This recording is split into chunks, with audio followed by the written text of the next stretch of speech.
नमस्कार। कुंभ, इस समय अगर कोई सोचने, सुनने और समझने वाली चीज़ है तो वो है हिंदुस्तान में होने वाला कुंभ का मेला। शायद दुनिया का सबसे बड़ा मेला।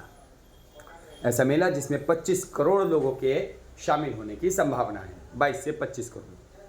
हमारे देश की शान, 12 वर्षों में एक बार लगने वाला महाकुंभ, जिसकी ख्याति पूरी दुनिया में फैली है, जहाँ लोग हर 12 साल में आकर स्नान करते हैं, कुंभ मेले का लुत्फ उठाते हैं और पूरी दुनिया से लोग उसमें जमा होते हैं।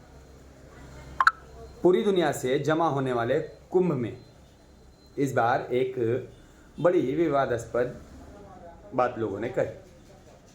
अचंभित करने वाली अजीब सी बात है कि मुस्लिमों को कुंभ में एंट्री ना दिया जाए, ऐसा कुछ लोगों का कहना है, कुछ लोगों की मांग है। क्यों? भला क्यों? मुस्लिमों को कुंभ में एंट्री क्यों नहीं? देखिए, ये हमारे देश की शान है, हमारे देश की एकता का प्रतीक है, जिसमें और शुरू से रहा है, जिसमें हिंदू भाइयों का कोई त्यौहार हो तो मुस्लिम भाई उसमें बढ़ चढ़कर हिस्सा लेते हैं, स्वागत करते हैं, मदद करते हैं जितना हो सके। मुस्लिम भाई का कोई तीज और त्यौहार हो तो हमारे हिंदू भाई लोग उसमें मदद करते हैं, बढ़ चढ़ के हिस्सा लेते हैं।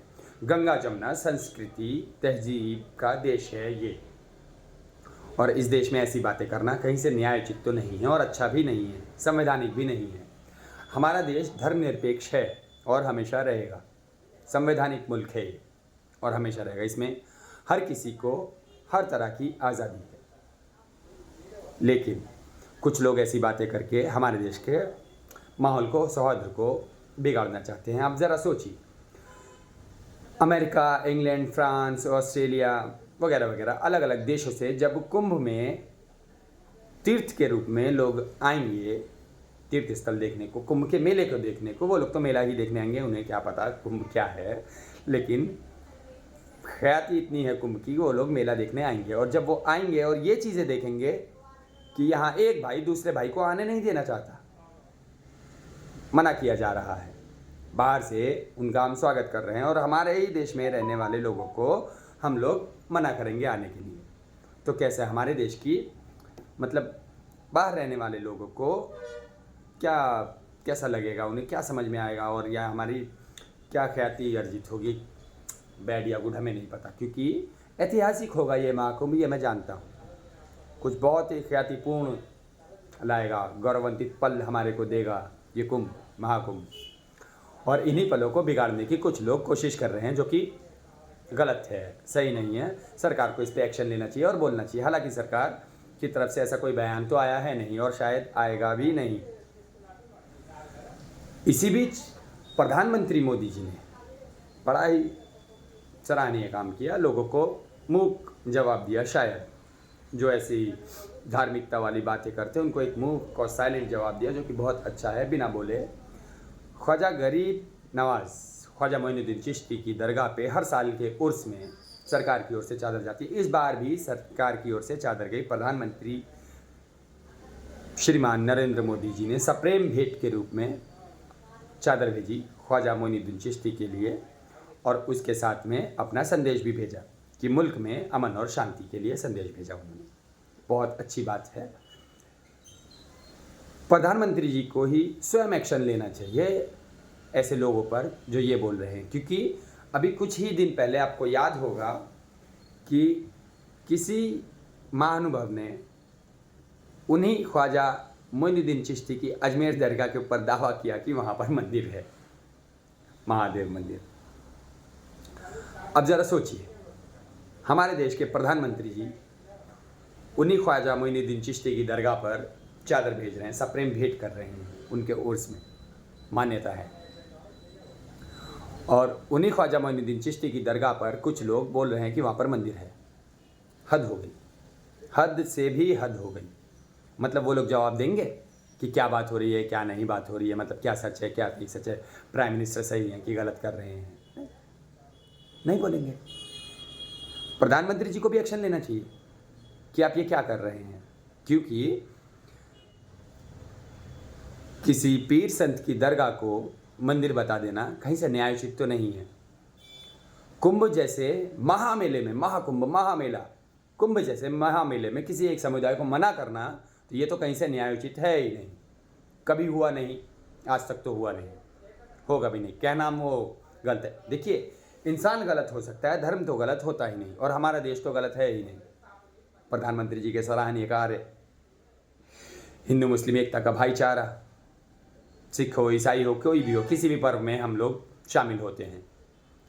ईद पर सेवैयाँ खाने जाते हैं, तो दीपावली पर सप्रेम भेंट करते हैं। किसी फैक्ट्री में, अधिकतर हमारे दिल्ली में फैक्ट्रियों में सालाना दीपावली पर, हिंदू भाइयों को जो दीपावली होती है, दीपावली पर हाँ इंसेंटिव दिया जाता है, या समझ लो कि पूरी सालाना की एक सैलरी दी जाती है। 12 महीने काम और 13 महीने सैलरी, 1 महीने की सैलरी एक्स्ट्रा। तो वहाँ ये नहीं पूछा जाता कि हिंदू कौन है और मुस्लिम कौन है। त्यौहार है, खुशी का दिन है, जो इनाम सबको दिया जा रहा है वो उन्हें भी दिया जाता है। ऐसा ही ईद पर मुस्लिम भाइयों के यहाँ होता है और वो भी देते हैं। तो ऐसा संवैधानिक और हिंदू मुस्लिम भाईचारे का हमारा देश है। इस देश को बनाए रखा जाए, क्योंकि इंसान गलत नहीं होता, सॉरी धर्म गलत नहीं होता, इंसान गलत हो सकता है। कुछ इंसान गलत होंगे, हिंदू भी कुछ गलत होंगे, मुस्लिम भी कुछ गलत होते हैं, मैं उनको मना नहीं कर रहा। उन पर बैन लगाइए, ढूंढिए, पकड़िए, कुछ भी कीजिए, लेकिन धार्मिक उन्माद, धार्मिक रूप से खंडित मत कीजिए। ये विखंडित देश है, विखंडित ही रहे तो अच्छा है, खंडित ना हो। खंडित करने की ज़रूरत नहीं है इस देश को, क्योंकि इस देश से बहुत मोहब्बत है हमारे को। मोहब्बत हो भी क्यों ना, इसी देश में जन्मे, इसी देश में पले बढ़े।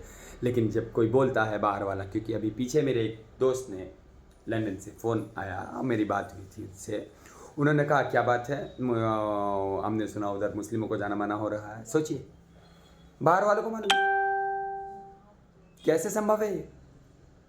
मतलब क्या नाम जा रहा है हमारे देश का। अभी पीछे की एक घटना बताता हूँ, बहुत ही हृदय विदारक घटना है। मेरे को तो बहुत कष्ट पहुँचा, और कष्ट पहुँचे भी क्यों ना, मैं इंसान हूँ। अभी हमारे ही मुल्क में, हमारे ही देश में एक जगह एक आदमी ने लगातार तीसरी बेटी होने पर अपनी बीवी को जिंदा जला दिया। आप समझते हैं क्या मानसिकता है? एक बीवी को जिंदा जला दिया। 1995 में गालिबन एक फिल्म आई थी, जय विक्रांत था, जिसमें सुल्तान अहमद जी ने डायरेक्ट करी थी, संजय दत्त एक्टर थे उसमें, और उसमें पंकज उदास जी ने एक गाना गाया था, बहुत ही बढ़िया, बहुत अच्छा। उसकी चंद लाइनें मैं शेयर करता हूँ, बहुत ही खूबसूरत लाइनें हैं। उसमें उन्होंने कहा था कि माँ तूने पैगंबरों को जना है, तेरे ही दम से ये संसार बना है। पैगंबरों को जन्म देने वाली माँ, राम को जन्म देने वाली लड़की, कृष्ण को जन्म देने वाली लड़की, उसको एक लड़की ही होने पर जिंदा जला दिया। उस जाहिल इंसान से ये पूछा जाए कि अगर हर लोग ऐसे ही लड़कियों को जलाते रहते लड़कियां होने पर, तो वो खुद जन्म कहाँ से लेता? कितनी बड़ी जाहिलियत है, एक औरत को जिंदा जला देना। कहाँ का न्याय है, कहाँ से न्याय उचित है ये? तो ऐसे इंसान गलत होते हैं, धर्म गलत नहीं होता। मैं नहीं कहूँगा वो हिंदू है कि मुस्लिम है, मुझे बताने की ज़रूरत नहीं है, आप ढूंढिए, आपको मिल जाएगी। ताज़ी न्यूज़ है, अभी पिछले हफ्ते की ही है। तो वो इंसान गलत है, अब वो चाहे हिंदू है चाहे मुसलमान है। अगर मैं ये कहूँगा वो मुस्लिम है, तो सोचेंगे कि लोग मुस्लिम को गलत बोल रहा हूँ, और अगर वो हिंदू है तो सोचेंगे लोग कि मैं हिंदू को गलत बोल रहा हूँ। तो मैं यहाँ किसी को गलत नहीं बोल रहा, उस इंसान को गलत बोल रहा हूँ। उस इंसान को ही जिंदा जला देना चाहिए, मतलब उसके हाथ नहीं कांपे। उसे भी जन्म एक लड़की ने ही दिया, और एक लड़की को जन्म देने पे अपनी बीवी को, एक लड़की को ही उसने जिंदा जला दिया।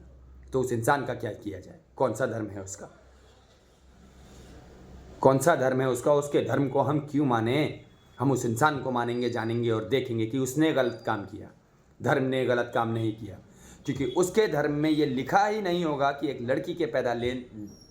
लड़की के जन्म लेने पर अपनी बीवी को जिंदा जला दो। क्या उसके धर्म में लिखा होगा? नहीं लिखा होगा। तो इंसान गलत है यहाँ पर, धर्म गलत नहीं है यहाँ, धार्मिक मैटर है ही नहीं। तो इंसान की मानसिकता खराब हो गई है कुछ इंसानों की। ऐसे ही मानसिकता, ऐसे कुरूप मानसिकता वाले लोगों को प्रधानमंत्री मोदी जी ने अच्छा जवाब दिया चादर भेज करके और संदेश दे करके। ये उन कुरूप लोगों को, कुरूप मानसिकता वाले लोगों को जवाब है जो अजमेर शरीफ में मंदिर ढूंढ रहे हैं, जो कुंभ में मुस्लिम्स के आने को मना कर रहे हैं। ज़रा ऐसी मानसिकता दूर, ऐसे कार्य किए जाएं जिससे ऐसी मानसिकता दूर हो। कुंभ एक बहुत बड़ा महाकुंभ मेला है, तो उसे एक मिसाल कायम की जाए उस मेले में, ना कि उसके सौंदर्य को बिगाड़ा जाए, ऐसा नहीं। नमस्कार।